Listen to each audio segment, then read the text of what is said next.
विधानसभा निवडणुकीसाठी महायुतीने मोर्चेबांधणी सुरू केलेली आहे। महायुतीच्या नेत्यांच्या आता विभागवार बैठका सुरू झाल्या आहेत। कोकण विभागाच्या पार पडलेल्या बैठकीत 15 विधानसभा मतदारसंघांचं महायुतीतल्या 3 प्रमुख पक्षांमध्ये जागा वाटप करण्यात आल्याची माहिती न्यूज 18 लोकमतच्या सूत्रांनी दिली। एका पक्षाचं सरकार येण्याचा काळ सध्या नाही। सिटिंग पक्षांकडे सिटिंग जागा त्या पक्षांकडे असाव्यात अशा चर्चा झाल्या। मात्र विद्यमान जागांची अदलाबदल होऊ शकते असं वक्तव्य अजित पवारांनी केलंय। युवा नेतृत्वाला संधी देण्याचं काम आम्ही सुद्धा करू असं अजित पवार म्हणाले। मी नाव बदलून कधीही प्रवास केला नाही। वेषांतर करून दिल्लीला गेल्याचा आरोप खोटा आहे असं उपमुख्यमंत्री अजित पवार म्हणाले। माझ्यावर आरोप करणाऱ्यांनी पुरावे द्यावेत। आरोप सिद्ध न झाल्यास त्यांनी राजकारणातून संन्यास घ्यावा अशा शब्दात अजित पवारांनी संताप व्यक्त केलाय। तर वेषांतर केल्याचा आरोप सिद्ध झाल्यास मी राजकारण सोडेल असंही अजितदादा म्हणाले। मुख्यमंत्री लाडकी बहीण योजनेवरनं खासदार संजय राऊतांनी टीका केलेली आहे। निवडणुकीनंतर लाडक्या बहिणीला काहीही मिळणार नाही, 2 महिने पैसे देतील नंतर पळून जातील असा हल्लाबोल संजय राऊतांनी केलाय। भाजपा शासित राज्यांमध्ये लोकशाही राहिलेली नाहीये। महाराष्ट्रात जे सुरू आहे त्याचा कंट्रोल दिल्लीत आहे। सत्ताधाऱ्यांना घटनाबाह्य कामांचं व्यसन लागलंय अशी घणाघाती टीका संजय राऊतांनी केली। हे गुंडगिरीला पोषणारं सरकार असून उद्या गुंडांकडून आमच्यावर हल्ले होतील असं विधान राऊतांनी केलं। आपल्यावर ईडी करून छापेमारीची तयारी सुरू असल्याचा दावा काँग्रेसचे खासदार राहुल गांधींनी केलाय। त्याबाबत त्यांनी सोशल मीडियावरती एक पोस्ट केलेली आहे। मी चहा आणि बिस्किट देऊन त्यांचं स्वागत करणार असल्याचं राहुल गांधी यांनी आपल्या पोस्टमध्ये म्हटलं। मनसे अध्यक्ष राज ठाकरे विधानसभा निवडणुकीच्या आधी ॲक्शन मोडवरती आलेले आहेत। सोलापूर जिल्ह्यातल्या 11 विधानसभा निवडणुकीच्या दृष्टिकोनातून राज ठाकरे 2 दिवसाच्या सोलापूरच्या दौऱ्यावरती आहेत। राज ठाकरे यांच्याकडनं जिल्ह्यातल्या 11 जागेंवर चाचपणी केली जाते।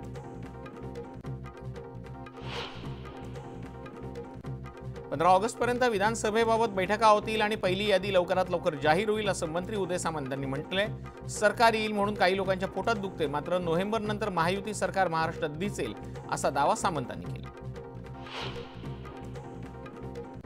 गुहागर विधानसभा मतदारसंघावर भाजपनं दावा केलाय। विधानसभेत गुहागरची जागा भाजपची पारंपरिक जागा आहे, त्यामुळे ती आम्हीच लढू असा दावा भाजपचे जिल्हाध्यक्ष केदार साठे यांनी केलाय। दरम्यान गुहागर विधानसभेसाठी शिवसेना शिंदे गटाच्या रवी फाटक यांच्याकडनं ही चाचपणी करण्यात आली होती, मात्र त्यांनी त्यानंतर लगेचच भाजपनं या जागेवर दावा ठोकलेला। विधानसभेसाठी भाजपाकडनं हिंदुत्वाचा कार्ड वापरला जाणार आहे। संघ आणि भाजपला हिंदूंना एकत्र आणणार असल्याची माहिती सूत्रांनी दिली आहे। लव जिहाद, लँड जिहाद, वोट जिहादच्या मुद्द्यावरनं हिंदू मतदारांमध्ये भाजपकडनं जनजागृती केली जाणार आहे। खासदार नरेश म्हस्के यांच्यासह ठाण्यातल्या 22 लोकसभा उमेदवारांना हायकोर्टानं नोटीस बजावले। नरेश म्हस्केंची खासदारकी रद्द करण्यासाठी ठाकरे गटाचे राजन विचारे हायकोर्टात गेलेले आहेत। म्हस्केंच्या प्रतिज्ञापत्रात दोषी ठरवला नसल्याचा उल्लेख खोटा असून निवडणूक आयोगाची दिशाभूल केल्याचा आरोप विचारेंनी केला। तर मला कोणतीही नोटीस अद्याप आलेली नाही अशी प्रतिक्रिया नरेश म्हस्केंनी न्यूज 18 लोकमतशी बोलताना दिली। हा रडीचा डाव असून पराभूत झाल्याच्या मानसिकतेत राजन विचारेंचे हे उद्योग सुरू असल्याची घणाघाती टीका म्हस्केंनी केलेली आहे।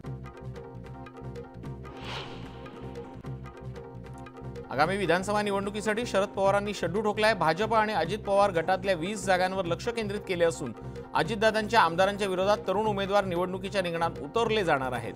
शरद पवार गटातील तालुका अध्यक्ष दत्ता पडवळ रिंगणात उतरण्याची शक्यता असून दुसरीकडे मावळचे आमदार सुनील शेळकेंची ही उमेदवारी जवळपास निश्चित झाली।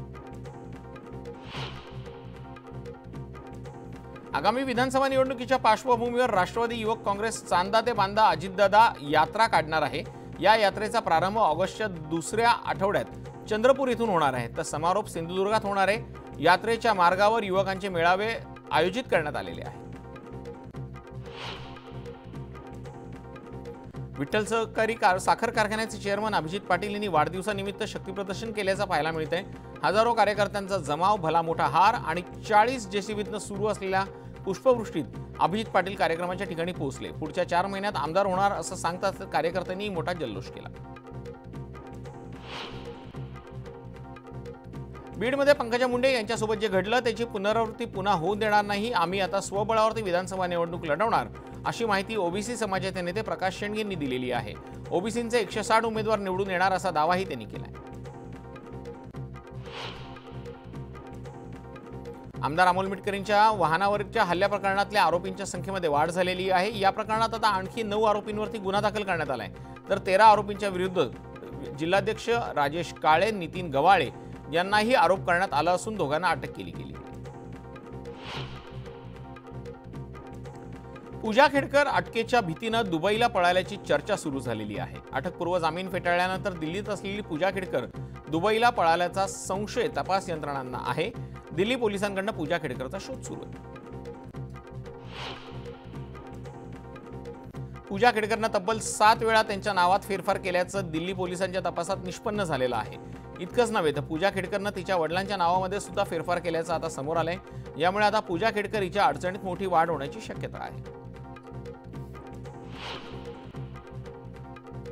नीट प्रकरणावरती सुप्रीम कोर्टानं मोठा निकाल दिलाय। नीट पेपर लीक व्यापक प्रमाणात झालेलं नाहीये। पेपर लीक फक्त पाटणा आणि हजारीबागमध्ये झालंय असं म्हणत सुप्रीम कोर्टानं नीट पुनर्परीक्षेची मागणी फेटाळून लावलेली आहे। तसंच परीक्षा पद्धतीत कोणताही बिघाड नसल्याचंही कोर्टानं स्पष्ट केलं। छत्रपती संभाजीनगर आणि धाराशिव नामांतर प्रकरणाची याचिका फेटाळण्यात आलेली आहे। नामांतरात हस्तक्षेप करण्यास सुप्रीम कोर्टानं नकार दिलाय। नाव देण्याचा बदलण्याचा अधिकार कायद्यानं राज्याला दिलाय।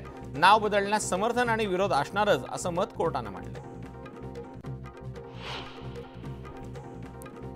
नवी मुंबईतल्या एका चार्टर्ड अकाउंटकडनं लाडकी बहीण योजनेच्या विरोधात हायकोर्टात याचिका दाखल करण्यात आलेली होती। मात्र लाडकी बहीण योजनेच्या तातडीच्या स्थगितीला हायकोर्टानं नकार दिलेला आहे।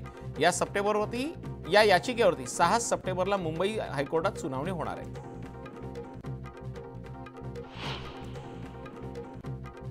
नांदेडमधल्या नायगाव तालुक्यातल्या टाकळी इथं स्मशानभूमीत नसल्यानं ग्रामस्थांनी संताप व्यक्त केलाय।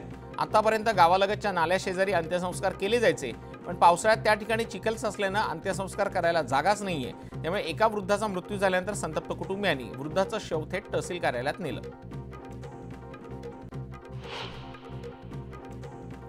हिंगोली जिल्ह्यात रेशन धान्य वितरणात अडथळा निर्माण झालाय। गेल्या 12 ते 15 दिवसांपासून मशीन बंद असल्यानं अनेक लाभार्थ्यांना रेशनचं धान्यच मिळालेलं नाहीये। दरम्यान आज तरी मशीन सुरू होतील आणि धान्य मिळेल या आशेनं अनेक नागरिकांनी केंद्रावरती गर्दी केली होती, मात्र आजही त्यांना धान्य मिळालेलं नाही। धुळे जिल्ह्यातील रेशन दुकानात असलेले ई-पॉस मशीन बंद असल्यानं धान्य वाटपाला मोठा फटका बसलाय। गेल्या 2 आठवड्यांपासून शासकीय स्वस्त धान्य दुकानातल्या ई-पॉस मशीनचं सर्व्हर डाऊन झालं आहे। ई-पॉस मशीनच्या तक्रारी वाढल्यानं अखेर जिल्हा पुरवठा विभागानं जिल्ह्यातल्या सर्व रेशन दुकानदारांना ऑफलाईन धान्य वाटप करण्याचे आदेश दिले आहेत। धाराशिवमध्ये ई-पॉस मशीनचं सर्व्हर डाऊन झाल्यानं ऑनलाईन धान्य वितरणात अडचणी येत आहेत। धाराशिव जिल्ह्यात 1,43,000 कुटुंबीय धान्य वितरणापासून वंचित राहिलेले आहेत। नागरिकांच्या तक्रारीनंतर ऑफलाईन पद्धतीने धान्य वितरणाचे आदेश देण्यात आलेले आहेत। ऑनलाईन पद्धत बंद करा व जुन्या पद्धतीनेच धान्य द्या अशी मागणी नागरिक व दुकानदार करत आहेत।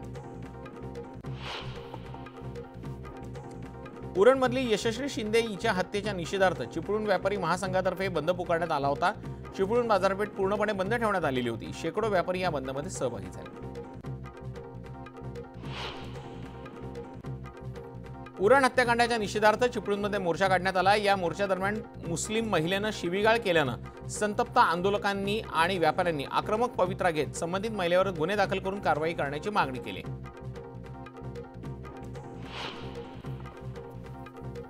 बजरंग दल आणि विश्व हिंदू परिषदेकडून आज सातारा बंदचं आयोजन करण्यात आलेलं होतं। उरण आणि धाराशिवतल्या हत्येच्या निषेधार्थ सातारा बंदची हाक देण्यात आलेली होती। यामुळे आज सकाळपासून साताऱ्यातल्या मुख्य बाजारपेठा बंद करण्यात आलेल्या होत्या।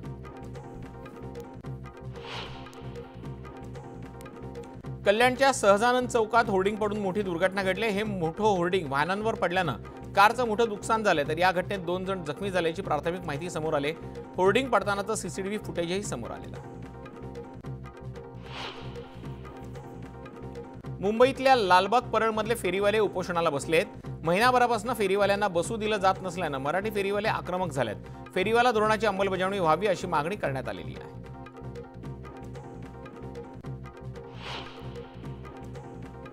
बीडच्या अंबेजोगाईत स्वाईन फ्लूनं एकाचा मृत्यू झालाय। साकुडामध्ये हा रुग्ण सापडल्यानं आरोग्य विभागाकडून गावातल्या नागरिकांचं सर्वेक्षण करण्यात येतंय। आरोग्य यंत्रणा सतर्क झालेली आहे। बीड जिल्ह्यामध्ये आतापर्यंत 3,44,876 महिलांनी मुख्यमंत्री माझी लाडकी बहीण योजनेअंतर्गत ऑनलाईन तसेच ऑफलाईन अर्ज दाखल केलेत। या अंतर्गत प्रत्येक तालुकास्तरीय समितीमार्फत ऑनलाईन अर्जांची छाननी सुरू करण्यात आलेली आहे. 13,722 अर्जांना स्वीकृती देण्यात आलेली आहे. केंद्र सरकारच्या अधिकाऱ्यांच्या पथकानं लासलगाव कृषी उत्पन्न बाजार समितीला भेट देऊन पाहणी केली. शेतकरी, व्यापारी, बाजार समिती, संचालक मंडळ आणि प्रशासन यांची बैठक घेऊन सर्वांच्या समस्या जाणून घेतल्या. कांद्याच्या बाबतीत केंद्र सरकारचं धरसोड धोरण मारक ठरक असून निर्यात बंदी खुली करण्याची मागणी यावेळेला केली गेली. गडचिरोली जिल्ह्यात एक हिरकणी जनतेच्या आरोग्यासाठी लढतीये. दुर्गम भागात स्वतःच्या लहानशा बाळाला घेऊन सामान्य जनतेच्या आरोग्यासाठी कधी छोट्या नावेतनं तर कधी पायी प्रवास करून त्यांच्यापर्यंत पोहोचते. अशा स्वयंसेविका असलेल्या सुजाता पुंगटी यांच्या कार्याचं सर्वत्र कौतुक होते. नाशिक मनपानं धोकादायक घरं रिकामी करण्यासाठी घरधारकांना नोटिसा दिलेल्या आहेत. नाशिक रोड विभागातल्या 73 घरांना नोटिसा देण्यात आल्या आहेत. खबरदारी म्हणून हे घरं रिकामी करण्याच्या सूचना पालिकेनं दिल्या. रत्नागिरी जिल्ह्यातल्या दापोली बस डेपोमध्ये भले मोठे खड्डे पडले, त्यामुळे बस डेपोतून बाहेर काढताना वाहन चालकांना मोठी कसरत करावी लागते. बस डेपोत पडलेल्या खड्ड्यात पाणी साचून डेपोला तळ्याचं स्वरूप प्राप्त झालंय. खड्ड्यांकडे आगार व्यवस्थापकांचं दुर्लक्ष होत असल्यानं बस चालकांमध्ये नाराजी पसरलेली आहे. वाशिमच्या कामरगाव इथल्या ग्रामीण रुग्णालयाची इमारत जीर्ण झाली असून या धोकादायक इमारतीतच रुग्णांवरती उपचार केले जात आहेत. आरोग्य विभागानं याकडे लक्ष देऊन नवीन इमारतीची उभारणी करावी अशी मागणी नागरिक करत आहेत. जुन्नरच्या इंगळूण घाटात दरड कोसळल्याची घटना घडली, त्यामुळे हा रस्ता पूर्णपणे वाहतुकीसाठी बंद झाला असून आंबे, हातवीस, पिंपरवाडी गावांचा संपर्क तुटलेला आहे. नागपूरच्या बेला नदीच्या पुरात अमित हातमोडे नावाचा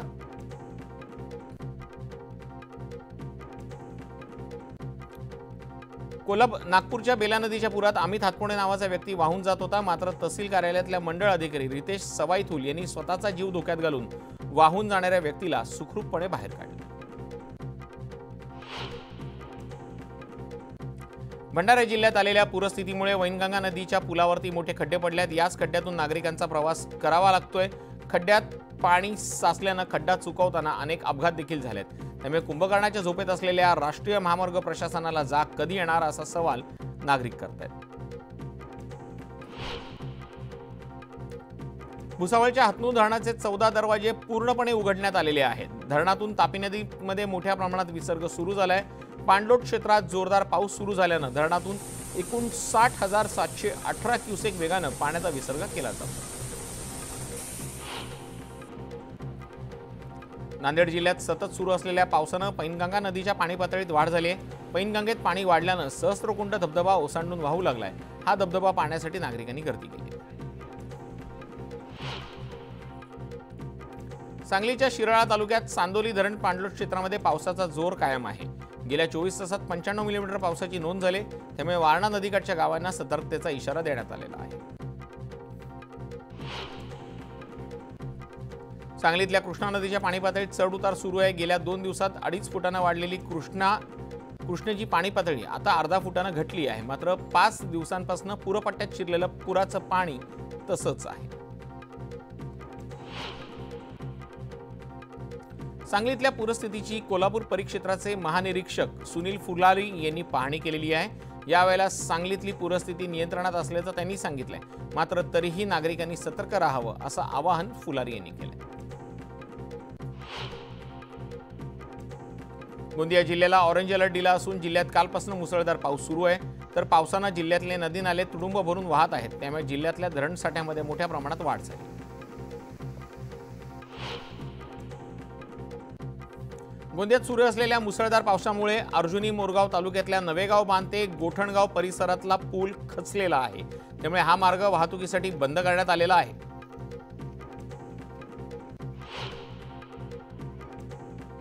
तांदुळवाडी जिल्हा परिषदेच्या शाळेजवळ ओढा वाहत असल्यानं विद्यार्थ्यांना शाळेत ये-जा करण्यासाठी जीव मुठीत धरून प्रवास करावा लागतोय. प्रशासनाकडे वारंवार विनंती करूनही प्रशासनाने याकडे दुर्लक्ष केले. त्यामुळे पालकांनी संताप व्यक्त केला. हिमाचल प्रदेश आणि उत्तराखंडमध्ये झालेल्या ढगफुटीमुळे हाहाकार निर्माण झालाय. उत्तराखंडमध्ये 12, हिमाचल प्रदेशमध्ये 4 नागरिकांचा मृत्यू झाला असून 50 नागरिक बेपत्ता आहेत. हिमाचलमध्ये अनेक घरांची पडझड झाली असून शेकडो पूल आणि रस्ते वाहून गेले। केदारनाथ यात्रेच्या मार्गावर अडकलेल्या पर्यटकांची एसडीआरएफकडून सुटका करण्यात आलेली आहे। एसडीआरएफच्या जवानांनी रात्री उशिरा मुंगटी या भागातून 450 पर्यटकांना सुरक्षितपणे सोनप्रयागला स्थलांतरित केलेलं आहे। केदारनाथ यात्रेसाठी आलेले पर्यटक आणि स्थानिक असे एकूण 2200 जणांना सुखरूप बाहेर काढलेलं आहे। रेल्वे मंत्री अश्विनी वैष्णव यांनी लाखो भारतीयांना आणि रेल्वे प्रवाशांना दिलासा दिलेला आहे। रेल्वे गाड्यांसाठी 2500 जनरल डबे बनवण्याचं काम सुरू करण्यात येणार असून प्रत्येक मेल एक्सप्रेस ट्रेन मागे 4 जनरल डबे बसवण्यात येणार आहेत। त्यामुळे गाड्यांमधल्या गरीब आणि मध्यमवर्गीय रेल्वे प्रवाशांना मोठा दिलासा मिळणार आहे। गणेशोत्सवाकरता एसटीच्या 4300 जादा बसेस सोडल्या जाणार आहेत। यामुळे कोकणात जाणाऱ्या चाकरमान्यांना दिलासा मिळाला आहे। आजपासून ही सुविधा उपलब्ध करण्यात आलेली आहे। डासांमार्फत पसरणाऱ्या झिका या विषाणूजन्य आजाराची रुग्णसंख्या राज्यात वाढते आहे। 61 जणांना याची लागण झाल्याचं समोर आलेलं आहे। पुणे शहर आणि ग्रामीणमध्ये 55 रुग्ण, संगमनेरमध्ये 4, कोल्हापूरमध्ये 1 आणि सांगलीत 1 रुग्णाची नोंद झाली। अक्कलकोट तालुक्यात रेशन कार्डाची प्रक्रिया ऑनलाईन पद्धतीने सुरू आहे, मात्र सर्व्हर नसल्याने कोणतीच प्रक्रिया होत नाहीये। तालुक्यातली जनता यामुळे धान्यापासून वंचित आहे। त्यामुळे जनतेची अडचण लक्षात घेऊन ऑफलाईन पद्धतीने धान्याचं वितरण करण्याची मागणी अक्कलकोट तालुका रिपाई पक्षाच्या वतीने केली गेलेली आहे। भारताची स्टार बॅडमिंटनपटू पीव्ही सिंधूला पॅरिस ऑलिम्पिक 2024च्या प्री क्वार्टर फायनलमध्ये पराभवाला सामोरं जावं लागले। चीनच्या ही बिंग जिओकडनं सिंधूचा 21-19, 21-14 पराभव झाल्यानं सिंधूचं ऑलिम्पिकमधलं पदकाचं स्वप्न भंगलेलं आहे।